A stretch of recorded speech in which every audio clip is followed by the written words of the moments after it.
Hi everyone, welcome to bet number 4 in the Cheltenham 2020 ante-post bets.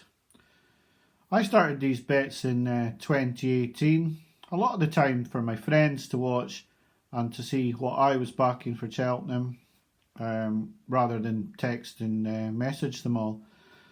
And in 2018 we made a profit, and in 2019 we made a huge profit. So I've just continued the videos on. I've been putting a bit more effort into them, and then I've been accruing subscribers and people that I just interact with while I'm doing them. So hoping to make a profit for the third year. Made a profit from I make a mythical bank up so that I can judge how I've done. And the first year I put a bank of £400, which returned 567, so a profit 167, which is basically 40%. And then last year a bank of £400 again, and last year we returned 1270, which is an £870 profit, which is really good if people did follow the bets. There was only 7 last season and 6 the season before. Of course, with ante-post betting, we had one horse that didn't make it to the festival in both those years.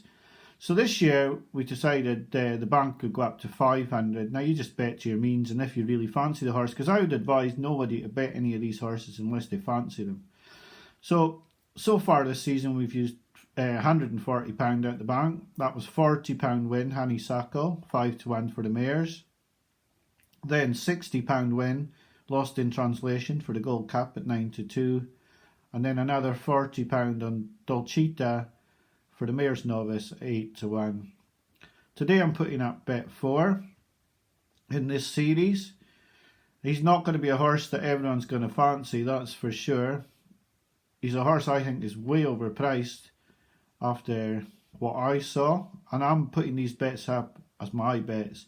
If you fancy this horse, I'd advise you to have a look at his races, have a look at his price, and then see if you really want to have a bet on him or not. So the horse was one I mentioned in the Caspian Caviar video for Cheltenham last week, and he was unfortunately declared a non-runner by mistake by the yard. I was really excited to see him out again, and he ran yesterday at Ascot where he won very easily again, and now I want to put him up for the Ryanair before he gets any shorter. I can't believe the price. I think the bookies or me have made a mistake. It's either I've made a mistake or the bookmakers have made a mistake, because I can't see this price at 16-1. So the horse is Riders on the Storm. I was going to back him last week for the Caspian Caviar because I thought he might have this sort of performance in him. I think he's improving rapidly. I think he's a really good horse. I think Nigel Twiston-Davies and Sam have turned him inside out over the summer, and he's a different horse.